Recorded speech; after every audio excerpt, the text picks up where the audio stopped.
Okey, Assalamualaikum dan selamat sejahtera. Dalam video ni saya akan terangkan berkenaan dengan male reproductive organ ataupun chapter 9 lah, masih chapter 9 reproduction based on conference note SP015, memfokuskan male reproductive organ. Okay, so this is an overview of a testis which exists in pairs. Okay, and di sinilah tempat penghasilan sperm dan tempat perembesan seks hormon. Dan it is held outside of the abdominal cavity in the scrotum. Okay. Dan temperature kena bawah 2 degree Celsius daripada body temperature lah. Okay, so dia kena lagi sejuk sikit lah.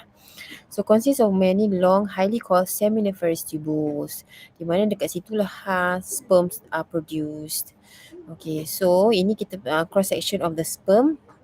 Kita akan nampak between the seminiferous tubules ada Leydig cells which function to secrete testosterone.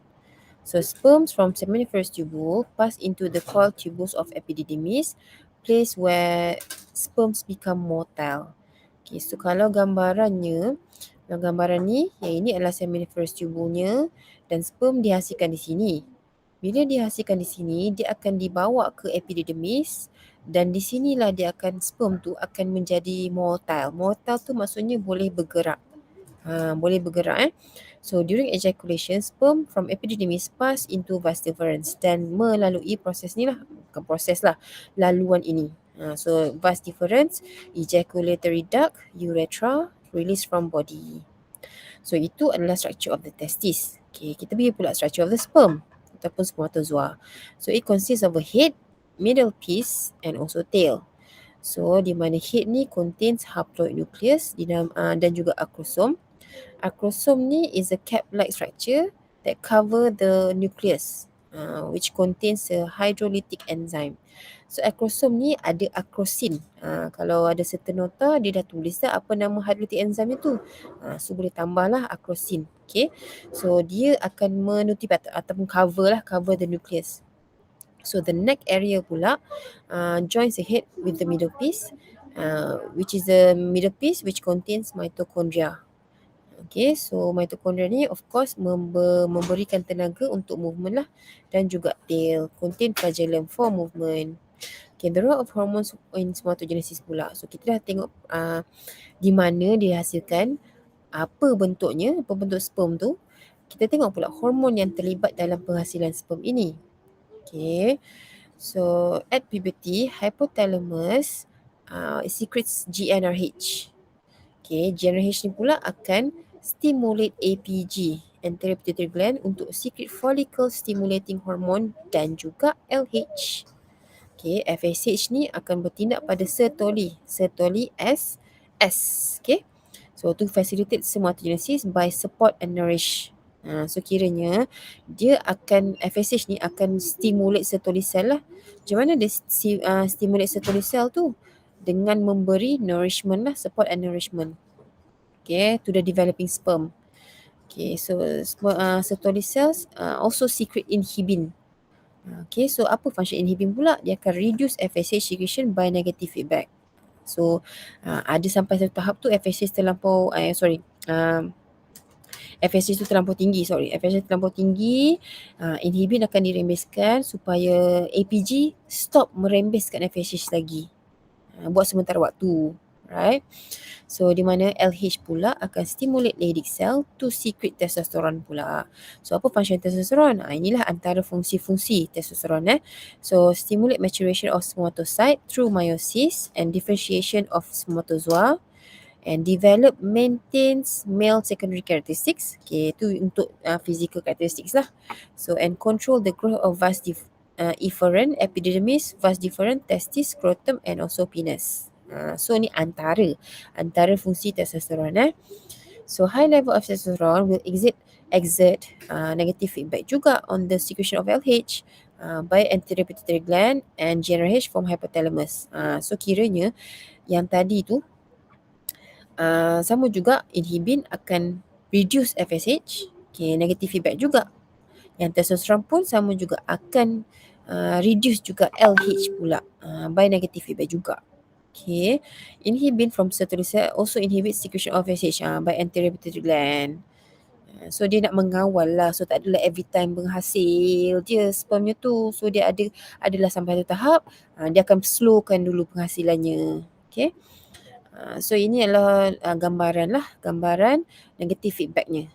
Okay, so in high level of testosterone, impulse sends to hypothalamus to reduce secretion of GnRH. So impulse sends to enteropituitary gland to block the action of GnRH. So kalau awak nampak sini, testosteron ni akan negative feedback pada APG dan juga pada hypothalamus. Manakala inhibin pula akan negative feedback pada APG. Therefore, decrease in GnRH will inhibit LH secretion. FSH secretion also subject to negative feedback. Maksudnya FSH ni akan akan dikurangkan oleh negative feedback ini. So once the degree of spermatogenesis is achieved, Sertoli cells secrete inhibin. Maksudnya bila dah sampai satu tahap sperm tu dah cukup dihasilkan, so Sertoli cells tu akan secrete inhibin. Inhibin akan acts on anterior pituitary gland untuk reducekan FSH. Untuk reducekan sedikit lah, bukan stopkan terus. Right, so that is for the hormonal control in males. So ini kita tengok pada spermatogenesisnya. So spermatogenesis adalah proses penghasilan sperm berlaku di seminiferous tubule dan mula pada puberty. Okay, dan continuous throughout life. So each spermatocyte undergoes, yang 2N, undergoes meiosis to produce 4 spermatids. Spermatids mature into spermatozoa, iaitu sperm lah. Okay. So dalam gambaran ni kita boleh nampak juga. So cross section of seminiferous tubule in testis showing spermatogenesis process. Ni proses yang sebelah kiri ni sebenarnya berlaku dalam seminiferous tubule daripada luar bulatan seminiferous tubule tu ke arah dalam. So kalau awak diberi gambar, dia punya flow tu ke arah dalam lah. So dia mulakan dengan spermatogonium which undergo mitosis to form daughter cell. Okay, dan juga spermatogonium lagi lah, dia divide banyak-banyak. Okay, so spermatogonium tu akan develop jadi primary spermatocyte which undergoes meiosis 1 to produce secondary spermatocyte. Okay, secondary spermatocyte ni pula yang N ni akan undergo meiosis 2 untuk menghasilkan spermatids. Okay, spermatids. Dan spermatids ni pula akan undergo differentiation to produce 4 sperm cell. Ini gambaran lah, overview of the spermatogenesis. Okay, dan ini kalau kita tengok, dia adalah daripada sini ke arah sini penghasilan dia. Okay, so ini ada proses detail explanation about spermatogenesis. So dimulakan dengan spermatogonium, right? Dia akan undergo mitosis to produce large amount of spermatogonia. Okay, some spermatogonia remain near the basement membrane of the seminiferous tubule, store for future sperm production. Dia macam backup lah. So the balance spermatogonia to N that not remain near the basement will grow and enlarge to produce primary spermatocyte. Okay, so primary spermatocyte tadi tu undergo meiosis 1 to form 2 secondary spermatocyte. Macam ni lah tadi tu. Primary jadi secondary. Okay. Lepas tu each secondary spermatocyte undergo meiosis 2 pula to form 4 spermatids. Okay, until this stage, the cell remains contact by cytoplasmic bridge for synchronized production of sperm. Maksudnya dalam gambar ni awak nampak dia macam connected antara cells dengan cells. Okay, so each spermatid undergoes differentiation, remodeling, packaging dalam proses spermiogenesis to form matured sperm. So kalau dia nak undergo proses matured ni, sebenarnya dia membuang, remove excess. So apa yang berlaku sebenarnya dekat spermiogenesis ni, remove excess cytoplasm. Okay, so spermatozoa now motile and start to travel along seminiferous tubule into epididymis. So spermatogenesis obtain nourishment from Sertoli cells lah. Macam tadi saya cakap, Sertoli cells tu untuk memberi nourishment dalam spermatogenesis. Okay, so that is for the male. So this one is for the female punya pula. Yang ini adalah ovary. Okay, this one is the ovary. And this is the oviduct. Okay, and this is the uterus. This is the cervix and vagina. Okay, so we are going to focus on this part lah. This part of ovary ni lah. Right, so structure of secondary oocyte. Kita akan pergi dulu structure dululah. Okay. So this is the size, consists of plasma membrane dan cytoplasm dan juga nukleus. Dia adalah haploid nuclei. Okay. Di mana dia akan arrested at metaphase 2. Macam mana dia arrested at metaphase 2 nanti kita akan tengok. Alright. So secondary oocyte ni dihasilkan bersama-sama dengan first polar body. Okay, dan there are cortical granules juga beneath the plasma membrane untuk menjalankan cortical reaction nanti. Di mana dalam cortical reaction dia akan prevent polyspermy. Right?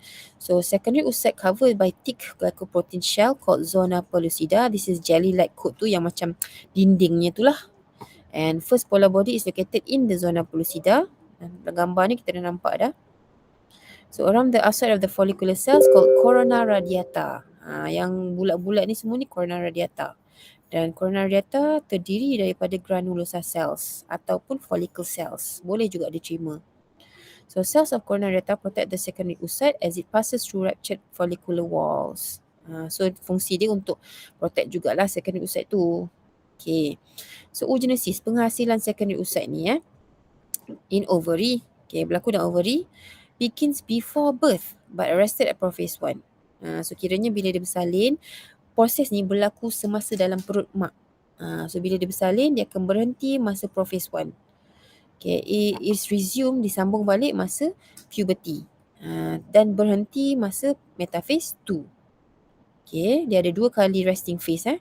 Is only completed meiosis 2 if fertilized with sperm. So bila dia dah fertilize dengan sperm, baru dia akan completekan meiosis 2-nya. So inilah dia macam mana nak proses oogenesisnya. So oogenesis takes place in ovary, dimulakan dengan primordial germ cell undergo mitosis untuk menghasilkan banyak-banyak oogonia. Okay, lebih kurang sama dengan spermatogonia kan. Dia primordial germ cell, mitosis, spermatogonia. Ini oogonia. Okay. Oogonia pula divides by mitosis to differentiate to form primary oocyte. Lebih kurang sama juga dengan yang male primary spermatocyte. That begins meiosis 1 but arrested at prophase 1. Ini dah lain sikit lah daripada male. Di mana primary oocyte ini dia dah mula meiosis 1 tapi dia akan berhenti dekat prophase 1. Berhenti. Okay, before birth. Alright. So yang ini childhood, no development of follicles. Okay. At beginning of the puberty, so kiranya bila dia lahir sampailah dia throughout childhood punya phase tu, dia punya follicle tu masih dalam prophase 1. Okay, kalau awak ada adik-adik ke yang masih childhood, maksudnya kanak-kanak ke apa, dia punya follicle, adik perempuan tu, dia punya follicle tu dalam prophase 1. Okay, so anterior pituitary gland secretes FSH. Right, stimulate development of follicle FF in ovary. Of these follicles, only one matures at each menstrual cycle, which is known as Graafian follicle. Right, so primary oocyte completing meiosis 1, unequal cytokinesis after meiosis 1. Kenapa dia unequal? Kalau kamu nampak dalam gambar ni pun dia ada unequal. Nampak satu besar, satu kecil ni. Itu unequal. Okay, produce one bigger and another one is first polar body lah. Okay, so secondary oocyte continues meiosis 2 but stop at metaphase 2 pula. So lepas saja dia period, adik awak period ke apa ke, dia akan sambunglah meiosis, continuous meiosis 2 tapi berhenti dekat metaphase 2 pula. Okay, so dia akan berhenti kat metaphase 2, secondary oocyte dikeluarkan from ovary during ovulation, masa hari ke-14.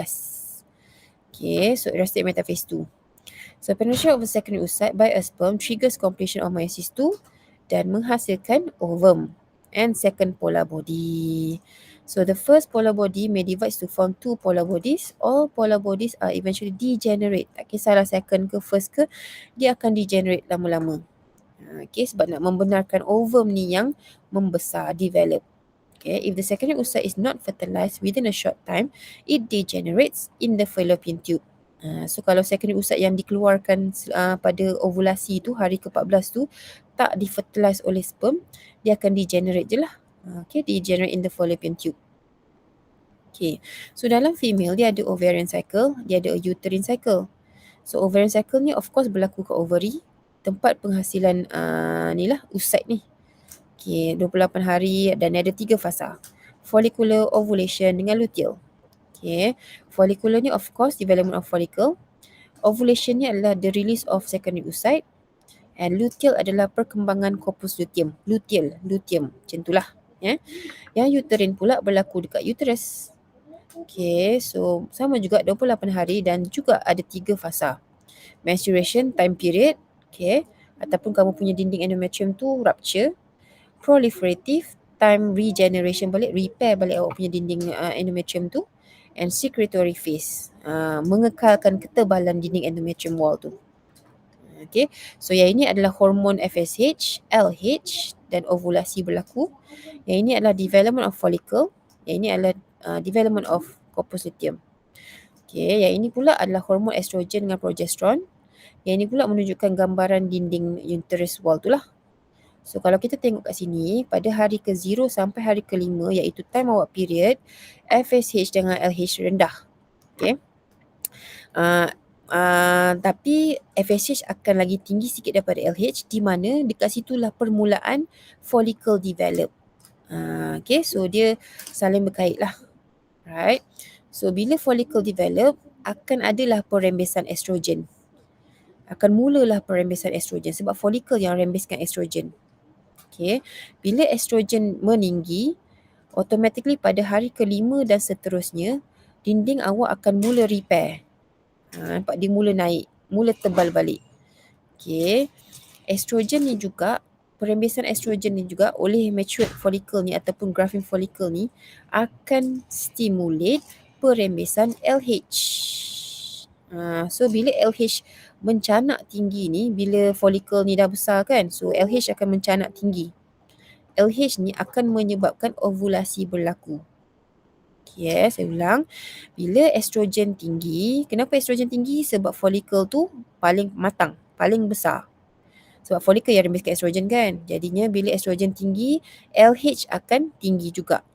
LH tinggi akan menyebabkan ovulasi berlaku. Bila ovulasi berlaku, corpus luteum terbentuk. Bila corpus luteum terbentuk, corpus luteum ni akan merembeskan progesteron tinggi. Nampak ini, progesteron tinggi. So bila progesteron tinggi, automatically dinding uterus wall awak akan kekal tebal. Okay, so at the same time juga ketinggian progesteron dan juga estrogen akan menyebabkan FSH dengan LH stop rembes sekejap. Stop rembes sekejap. Okay, maksudnya dia akan negative feedback pada APG. APG jangan rembeskan dulu FSH dengan LH, tunggu sekejap, belum habis lagi cycle ni, macam itulah. Okay. So bila progesteron dengan estrogen dah tinggi, especially progesteron lah time sini akhir-akhir ni, bila dia tinggi, dia akan negative feedback pada APG. Dah tak ada FSH dengan LH, jadinya corpus luteum akan degenerate. Kenapa makin kecil corpus luteum ni? Sebab LH makin berkurang. Ingat, LH lah yang akan mengembangkan corpus luteum tu, tapi sebab LH tak ada, luteal kan, luteal, so dia tak boleh lah, luteum ni, corpus luteum tak boleh lah develop, so dia makin mengecil. Bila makin mengecil, of course progesteron dengan estrogen pun makin menurun sebab corpus luteum lah yang merembeskan progesteron dengan estrogen. Bila corpus luteum makin mengecil, progesteron dengan estrogen pun makin menurun. Bila sampai satu tahap, penurunan dia akan menyebabkan dinding awak tu tak boleh nak tahan lah tebalnya tu. So cycle baru akan repeat balik. So ulang balik proses yang pertama tadi. Okay, so itulah kaitan antara graf ni lah. Okay. So inilah dia roles of hormone in both cycles. Dimulakan dengan GnRH, dia akan trigger anterior pituitary gland untuk secrete FSH dengan LH, FSH untuk follicle, untuk jadi grafting follicle. So growing follicle secrete estrogen akan thickening of uterine wall. Lepas tu estrogen juga akan positive feedback pada APG untuk rembeskan LH. So LH tu akan mulalah ovulasi. Ovulasi tu pula akan menyebabkan grafting follicle tu burst menjadi secondary oocyte. Secondary oocyte pula, releasekan secondary oocyte lah, dan dia akan jadi corpus luteum. So corpus luteum ni akan rembeskan progesteron dengan estrogen, macam yang tadi tu lah, yang atas tadi tu. Okay. Kalau pregnancy occur, implantation occur, LH also stimulates corpus luteum to secrete progesterone. So LH tu akan secrete corpus luteum untuk kalau berlakunya pregnancy, maksudnya fertilization berlaku. Okay. So progesterone akan ada je untuk apa? Maintain uterine wall. This process is continued if pregnancy occurs, ensure the zygote can implant. Actually, HCG after developing placenta maintain the corpus luteum until placenta is fully developed. Kenapa nak tunggu placenta ni? Sebab placenta lah yang akan secretkan estrogen dengan progesterone selepas corpus luteum develop. Okay, so high concentration of estrogen and progesterone has negative feedback on the FSH dengan LH. Kenapa dia negative feedback pada FSH dengan LH? Supaya tak payahlah nak follicle develop lagi. Tak payahlah ovulasi berlaku lagi sebab dia dah mengandung. Ini dah mengandung. Okay, kalau if pregnancy does not occur, corpus luteum degenerates. Okay, so kenapa dia degenerate tadi? Sebab dia negative feedback kan yang estrogen dengan progesterone ni. Ni. Estrogen tinggi, progesterone tinggi, so dia negative feedback pada ini, so corpus luteum akan degenerate. Macam itulah, okay. So estrogen progesterone level decline, cause constriction of arteries. So cells of endometrium akan die and disintegrate and menstruation berlaku balik. So decrease in estrogen dengan progesterone akan secrete enough cause anterior pituitary gland to secrete enough FSH, so another follicle akan develop lagi. So cycle tu akan repeat balik selagi tak ada fertilization berlaku. Okay. So ini gambaran repetition of tadi punya explanation. Okay. So that is for this video. Thank you.